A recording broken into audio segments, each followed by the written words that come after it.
Usa ka grade 4 pupil nga si Bonnie M. Apordo sa Lagha Elementary School sa Barangay Quezon nagpasalamat og dako ni City Mayor Gingo Valmayor Jr. ug sa mga miyembro sa sangguniang panlungsod sa classroom building atol sa gihimong blessing ug turnover ceremony sa maong building dito sa nasangpit nga tulunghaan.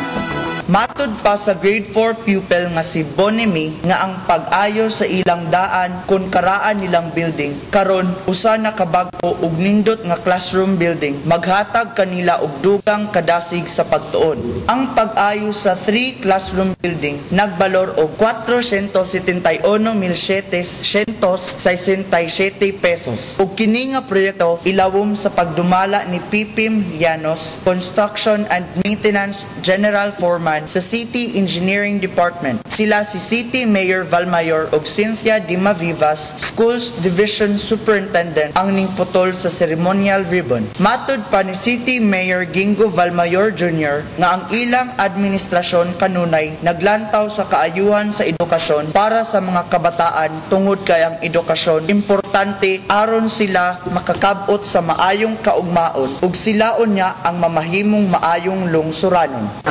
Carlos nga were able to extend financial help for the repair ng classroom there is the Lagha May.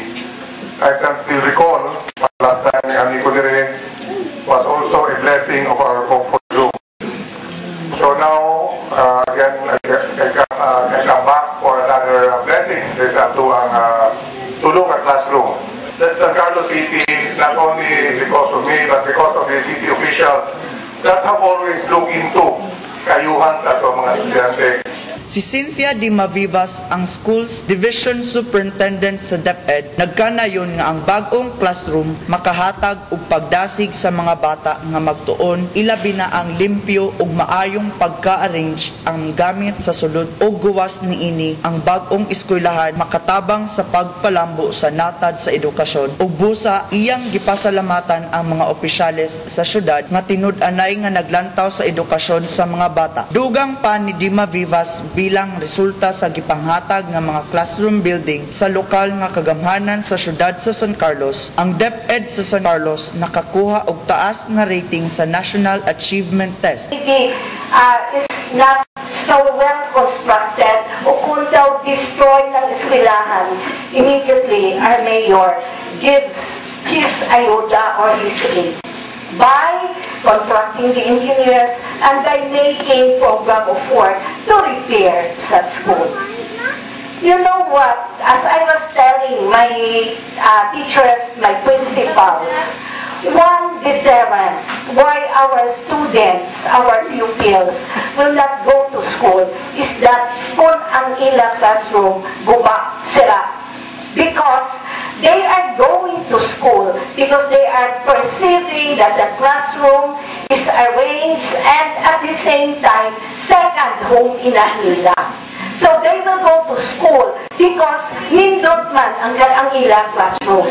Si Megan Limpio, ang head teacher sa Lagha Elementary School, District 3 sa Barangay Quezon, nagpasalamat sa syudad ug nagsaad nga ilang ampingan ug gamiton sa insakto ang maong building para magamit pa sa mga kabataan sa sunod pang henerasyon.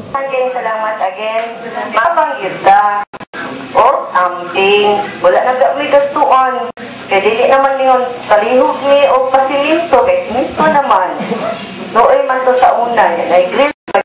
Mitambong usab sa maong inaugurasyon sila si Engineer Franwell Luranas, Officer in Charge sa City Engineering Department, Pipim Llanos, Construction and Maintenance General Foreman sa City Engineering Department, Arlene Bermejo, Assistant Schools Division Superintendent, Marilyn Jimenez Cabatuan, District 3 Supervisor, Edwin Saldua, Education Supervisor, o Reverend Father Ricardo Pumar sa parokya sa Barangay Quezon, maoy nag-blessing sa nasangpit nga proyekto.